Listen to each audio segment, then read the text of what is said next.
satisfied with just a win. We want to be great. We're going to fight, and we're going to ride with this thing until the wheels fall off. The first step is to believe. The Heat playing some terrific inspired basketball here to open up game 3. That's 3 fouls on Davis. Jimmy Butler bringing the Heat just a marvelous performance. This is the largest lead they've had so far in these finals. James drives, finishes, and is fouled. Off the glass, and the Lakers retake the lead. Butler says, give me the ball. The drive, the runner, he banks it in. Oh, what a masterpiece from Jimmy Butler. That's everyone else booked. You got to be on the court. This is not a good look. A 40-point triple-double. How else do you say it other than Jimmy F. and Butler? How about that from Coach Spo? Not normally seeing that type of language. Keyshawn, Jay, Will, and Zubin. We'll talk finals right now. And again, at 7 Eastern, that's when Jay will join us. He was on the coverage last night. Time for Straight Talk, brought to you by Straight Talk Wireless. Straight to the point. Jimmy Butler, 40-point triple-double in the NBA Finals. The only 2 other guys that have ever done it. One guy on the other sideline, LeBron, has done it, walked off the court with 10 seconds to go, which is what Mark Jackson, you just heard there.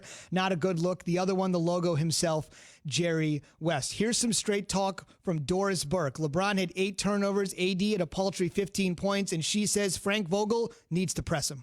If I'm Frank Vogel, I know exactly where I'm going on the film. Multiple times where LeBron and AD don't make it above the free throw line. Those are my 2 first-teamers. Those are the 2 who set the tone. A level of desperation must be required from them. I go back to the story on .com today with Zach Lowe. They hold each other accountable. Should be some hard discussions this evening. Fair enough. Keep in mind, we got the next game of the series with the Lakers having an opportunity to take a commanding 3-1 lead Tuesday night, 9 Eastern on ABC. LeBron, for his part, said, quote, I'm not concerned, considering obviously they do have the series lead. But what is concerning, Key, I mean, no, you're a hardcore Laker fan, dyed in the wool, purple and gold. It's not what Butler did. It's the fact that the Lakers were able to get run over when 2 of the Heat's most important players, Bam Adebayo, their young stud, and Goran Dragic, their 34-year-old old sage guy, didn't play. They could be back tomorrow night. Butler put it all on his shoulders. There was a great social media meme going last night. I don't know if you saw. After Butler went to the cup late in the game, looked right over at LeBron and said, you in trouble. You in trouble. Said it right to him. I love the moxie. I know they're still down in the series. What are you thinking right now as a Laker fan? Well, look, I look at it from the beginning when I said that they would win in 5. They would win 2, lose the 3rd, and then win the next 2. So far, I'm on track, right? But it is a little disturbing because the first 2 games, Anthony Davis, and not to put this all on AD, because LeBron certainly has some issues in the game yesterday as well. 8 turnovers is not something that you would traditionally see from a LeBron James. But when you look at AD he put up 9 shots yesterday. He gave us 15 points. But more concerning with Bam Adebayo not in, he only had 5 boards. Like, why aren't you using your physical presence on the blocks and taking advantage of that situation? And then we don't get anything from Danny Green. 2 points. Like, nothing. 0 for 6. 0 for 4 from 3. He got the 2 points at the free throw line. Like, we got nothing from him. Then when you look at it, KCP, we got nothing from him. Like, dude, y'all starting. Y'all there for a reason. You can't put everything on LeBron and AD. When they're struggling, you've got to step up like you've done in the past. And so when you look at it, you know, I heard what Mark Jackson said about LeBron leaving with 10 seconds. I don't think that was about the Heat more so than about his teammates in the way that they were all playing. I'm leaving because I don't want to be a part of this and we got to get it fixed. I think that's what that was about. Not Jimmy Butler telling him, you know, whatever it was that he muttered to him about being in trouble. Clearly, the Lakers are not pressing just quite yet, but I think that they're going to go back. They look at what they did wrong, make that adjustment, come back on Tuesday, and try to clean it up. In LeBron's defense, if you were watching the final few seconds of that game, it's not like the Heat were trying to score. The game was already decided. The Heat were just sort of running out the clock, and LeBron just sort of said, all right, I'm out of here. It's not like it's the end of the series. I'm not going to shake or fist bump with anybody. The series isn't over. It's just the game, and clearly the Heat were just running out the clock, and it wasn't that big of a deal. But if you look at the situation for what it is, I think you really have to step back and say to yourself, this is something you brought up a little earlier, and I was fascinated to hear this basically in his 17-year career when he's had to put the team on his back, he's been able to do it. And this postseason, when he's needed AD from time to time to put the team on his back, not consistently, AD's been able to do it. But you kind of feel right now, in this moment, it's just one game, LeBron is going to need some help. For as great as he is, he's not going to be able to do this by himself. You need some help. I mean, he's gotten through championships with help. Let's not forget, Kyrie Irving did help him win the championship in Cleveland. In Miami, Bosh Allen and Dwayne Wade helped him. Mm-hmm. Yes, he got the accolades, but he helped him. There's no question about it. You need help. And if he goes out there and have another clunker and nobody else steps up, they're going to get run out of the building again. I mean, that's just the reality of it. Let's be real now. We love LeBron to death, and I love him to death, and he's a Laker and all that, but he needs help.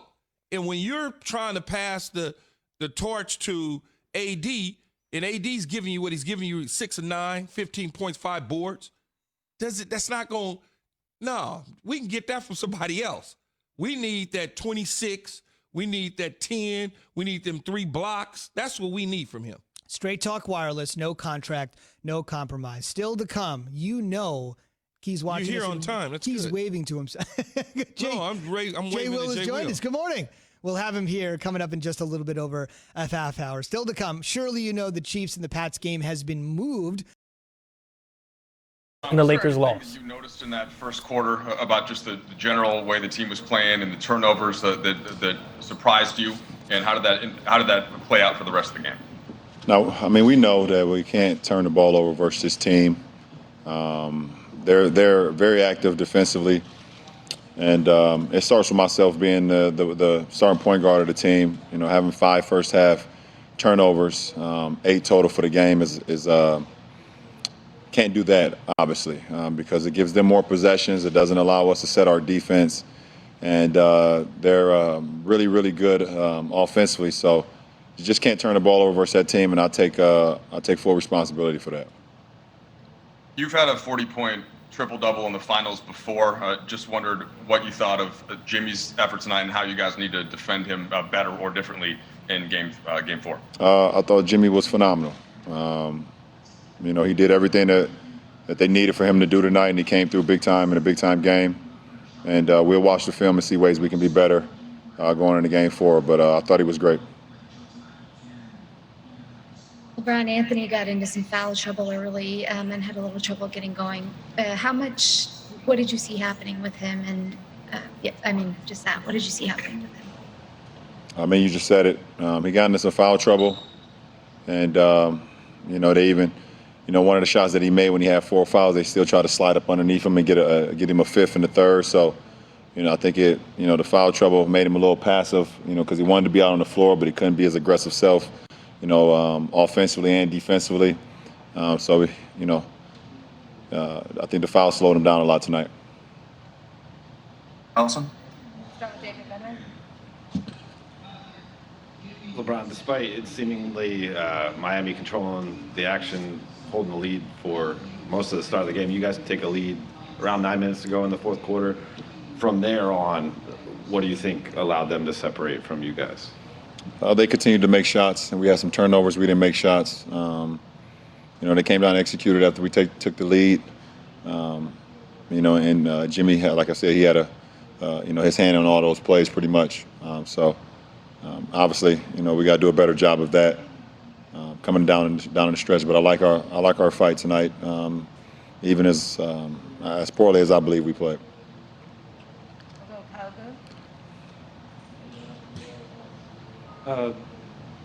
You guys obviously had a chance to take a 3-0 lead. Are you concerned about kind of giving Miami sort of a breath of fresh air, and with the possibility that Bam returns in the next game? Do you feel like opportunity missed in that way? I mean, you have an opportunity, and if you don't make the most of it, then you come back the next time. I mean, it's not like the series wasn't over if we won tonight, and we know for sure that Miami is never going to quit, no matter if we won tonight and they're going into a game 4 of 3-1. I know how resilient that bunch is and how resilient their coaching staff is and their franchise. So I don't ever feel like we went into it and haven't let our guard down or and also I don't feel like we're concerned. We're not concerned. We know we can play a lot better. And we have another opportunity to take a commanding lead on Tuesday. So you relish that opportunity. LeBron, when you guys have lost games this postseason, you've responded very well. What is it about this group that's handled quick adjustments that has bounced back from losses so well in this playoffs? Well, we learn from our mistakes pretty quick. And obviously right now with the games being every other day, pretty much it's the film room. It's the film room, and it's how well we can make adjustments from the film and take it to the floor. And we've done a great job throughout this postseason. So we're going to definitely have to do that because we're playing versus a very, very, very good team. And points on 9 shots. He also had just 5 total rebounds after having 8 offensive rebounds in Game 2. Here's Anthony Davis. How aggressive you could be. What did you think that impact had for you, and how did you analyze the way the game went overall for you? It had an impact. Picked up 2 early, and come in and get the 3rd. So it takes away the aggressiveness on both ends of the floor that I'm used to playing with, and those guys like to take charges or whatever, and try to draw offensive fouls. So it took away the aggressiveness a little bit. Still have to be better. Still have to find ways to affect the game. On both ends of the floor. But it definitely took me out.